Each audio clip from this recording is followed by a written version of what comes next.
Now we discussed that the exercise price is lower than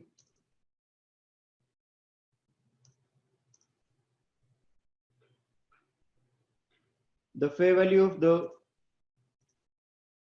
share in the market.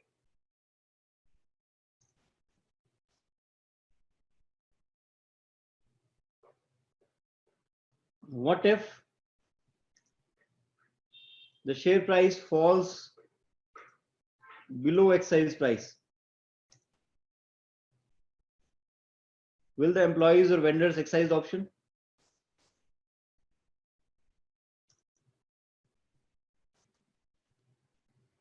What do you think? I don't think so. Will they fight with the management that we are suffering because of it? We have done work for you. This is not fair with us. Please reprice or cancel. Make the payment to us immediately. We don't want to get into this arrangement. We didn't like your arrangement. Please cancel it and make the payment to us. We are not interested in your shares anymore. Please cancel it. Whatsoever you wish to pay or whatever you wish to settle, please settle it immediately. And we are not no more interested in it. Or the other option is that they decrease the exercise price. If they decrease the exercise price, definitely the fair value of the option will increase. The confidence or the faith in the option will still be maintained, but that will come at an extra cost to the firm. If they say that the exercise price is $15 and we reduce the exercise price to $10.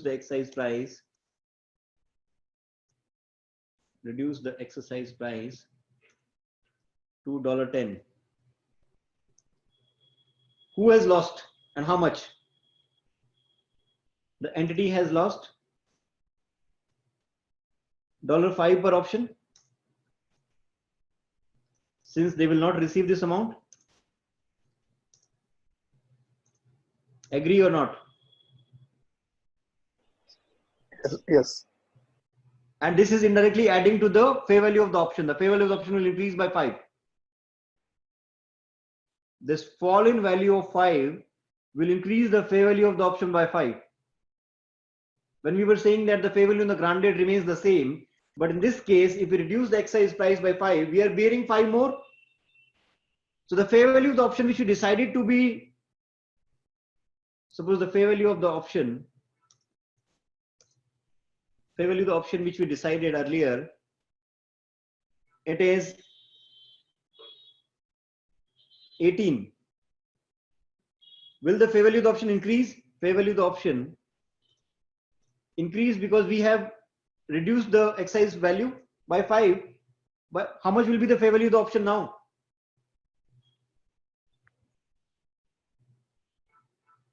See, when we divided the total compensation to be paid to the employees in terms of options, we must have decided a fair value of the option that, okay, this is 200 options we are granting, the fair value of the option is 4. We must have granted some options to them. Okay, we said that the fair value of the option is 18 now.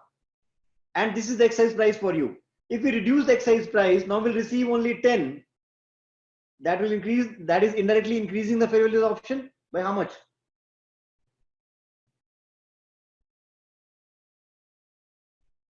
The price of the option is increasing by 5. If we are saying that, okay, we will not receive 5 from you, we reduce the fair value of the option. We reduce the exercise price to be received from you. We agreed that we'll receive 15 from you, and that must have resulted in valuing the fair value of the option. That is also one of the reasons or one of the triggers for valuing the fair value of the option that we'll receive. So this is the cost to the firm, and this is we'll be receiving from the employee by cash.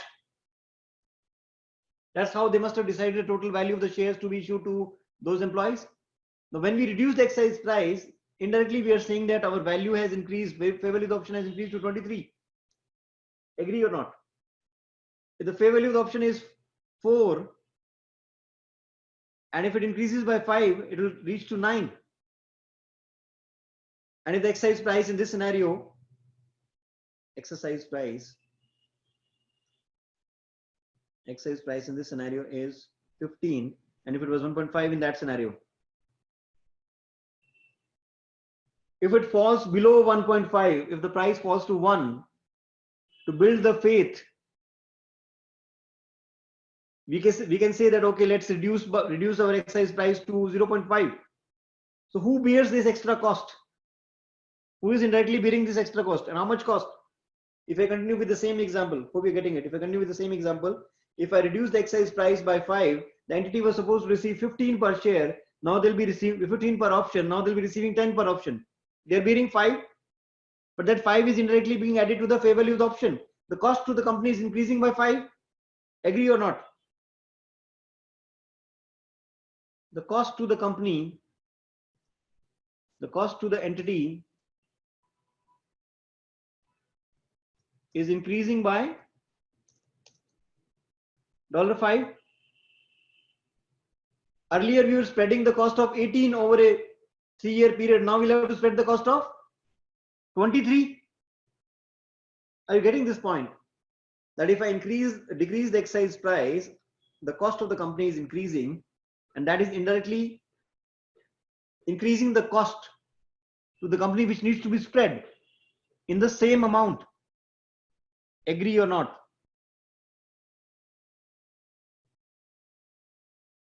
In our previous example, we had a fair value on the grant date of 20. How much was the fair value on the grant date? Fair value on the grant date of the option is 20. Exercise price for this, what was the exercise price?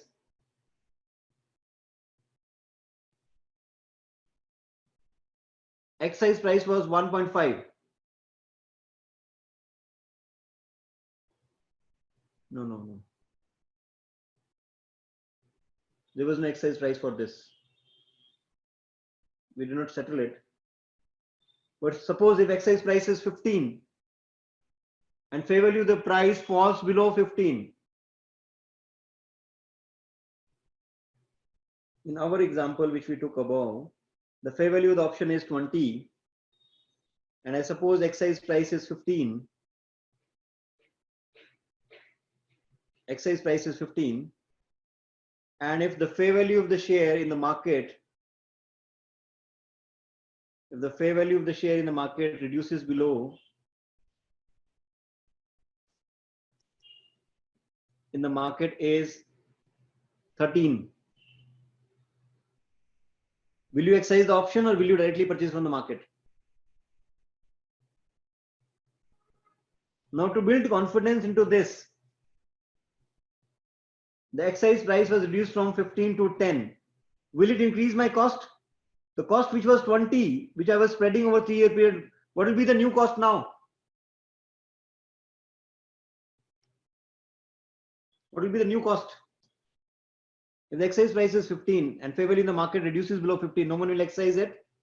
The fair value of the option which we charged, the fair value of the option on the grant date was 20. Remember, the fair value option was 20. That means what we did, we spread this 20 over 3-year period. 20, year 1 expense, year 2, year 3 was based on this 20. Now if I'm receiving 5 less,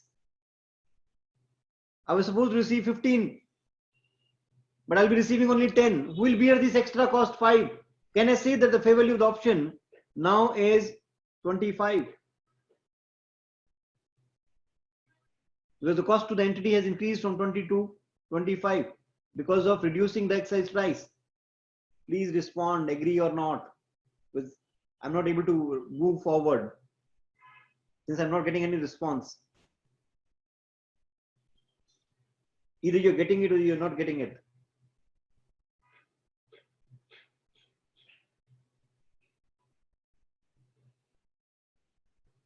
Now, how to record this additional expense?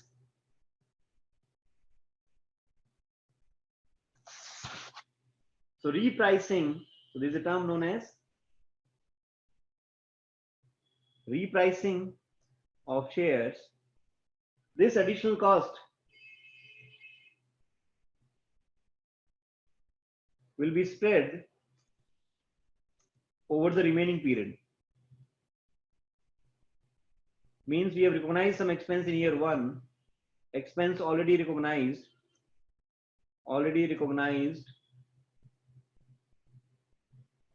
the basis of 3 years.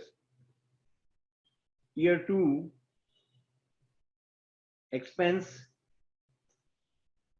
on basis of 2/3, continue to recognize. Additionally,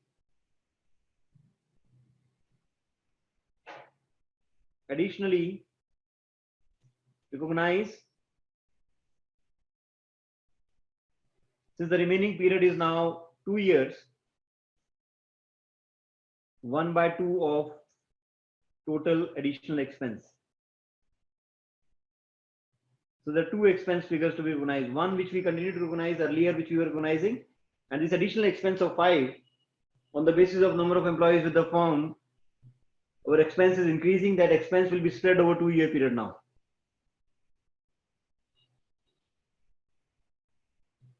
This is how repricing or cancellation of the previous and reissue will be treated. So one way is known as repricing of shares. One is known as cancellation and reissuance.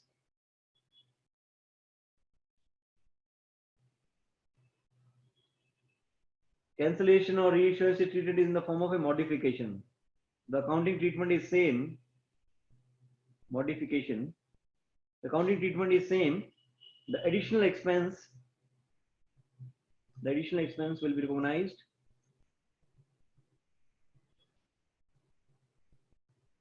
over the remaining period. Here is an example in the book wherein there is a fair value of the option which was $5. There is a fair value of the option which is $5. Fair value of the option, it is $5. The share price fell substantially and the fair value of the option had fallen to $1. Fair value of the option had fallen to $1.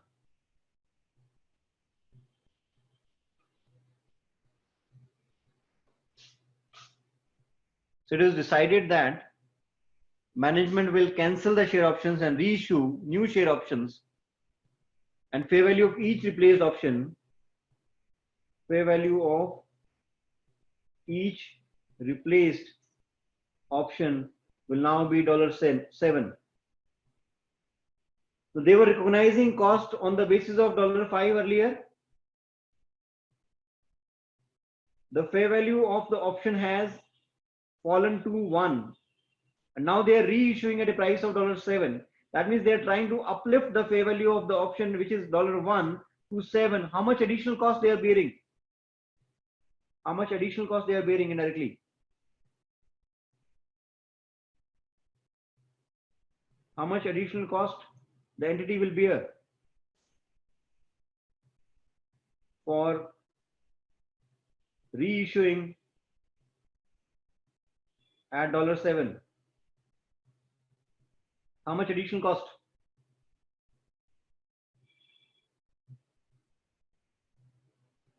To increase the fair value to 7 from 1, they must be bearing $6 per share option by reducing the excise price. If they reduce the excise price by $6, the fair value of the option can increase from $1 to 7. So how much additional cost? This additional cost of 6.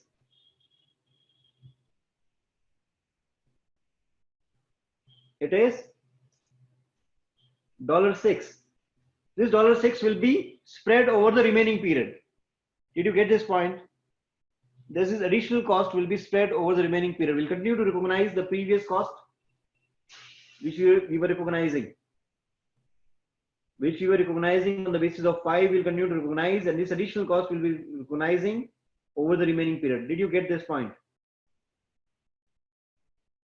Hello.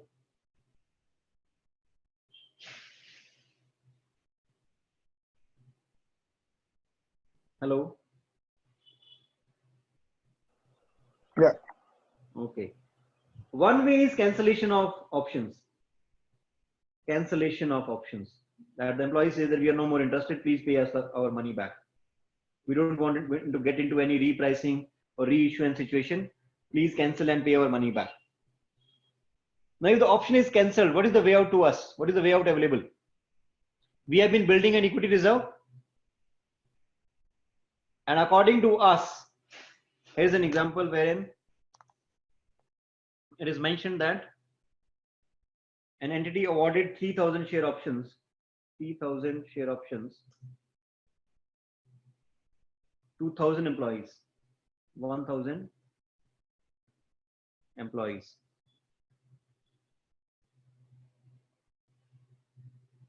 The entity estimated 100 employees will leave.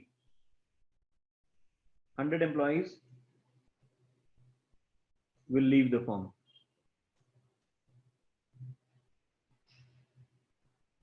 So they will issue to remaining 900 employees.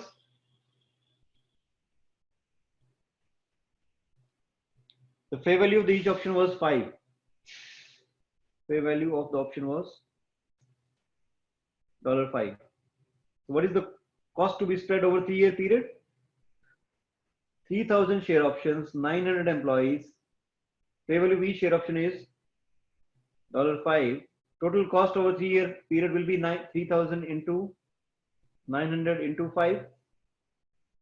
Total cost over 3-year period will be 135.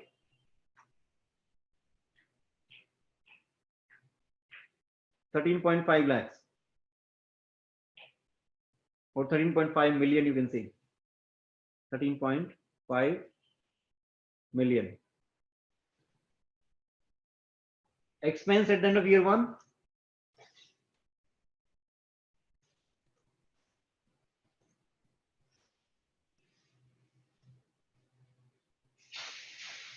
divided by 3, that is 4.5 million recognized at the end of year 1.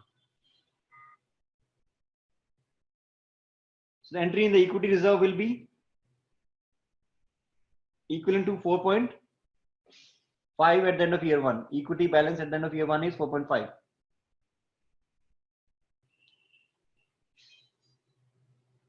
How much balance yet to be recognized as an expense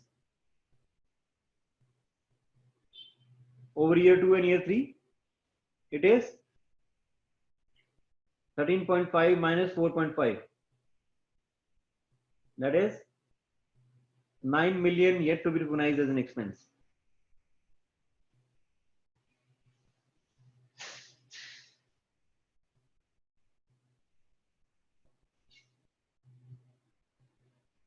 The price have fallen drastically. There is no hope for the employee. So it was decided that either the employees can cancel, either the counterparty can cancel, whosoever can cancel. In case of a cancellation, it is treated as in case of a cancellation, remember, in case of a cancellation, the expense is treated as an accelerated charge to P&L account.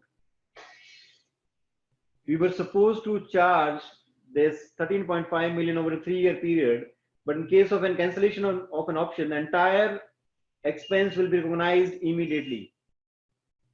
All the expense will be recognized immediately in the year of cancellation.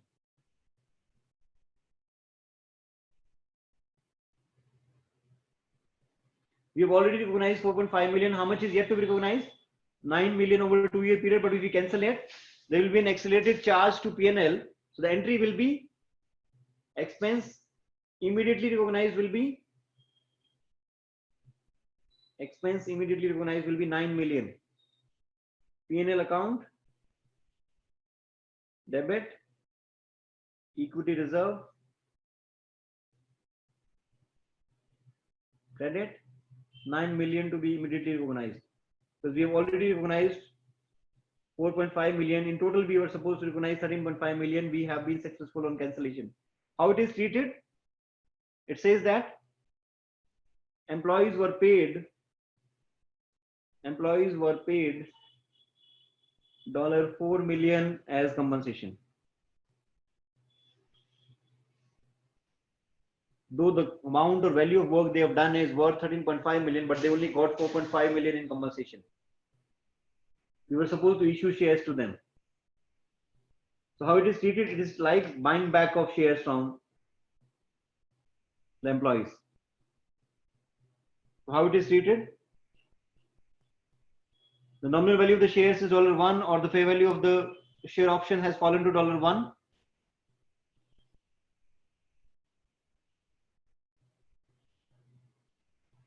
And employees will get only 4 million. So the entity is paying a cash of 4 million cash account credit. 4 million is buying back the equity reserve of 13.5 million. They've already been successful in recognizing it as an expense. They've already recognized an expense, 13.5 million. But by paying 4 million, they're able to buy back the nominal value of the share or share options, equity, debit, 900 employees, each having 3,000 share options. The fair value of the option has fallen to 1. So we are buying back indirectly 900 into 3,000, 2.7 million of share options. Difference is the P&L account, that is 4 minus 2.7. 1.3 million will be charged to P&L account on settlement of this cancellation of share options. So this is treated as cancellation of expense. Since it is cancelled, whatever expense which was supposed to be recognized over a 3-year period has been recognized immediately, and the firm had paid 4 million for cancelling these options. So buying back of this reserve is actually 2.7 million, and any difference is charged to P&L. So there is no other option with us other than charging the remainder to P&L. We are buying a share option worth 2.7 million for 4 million.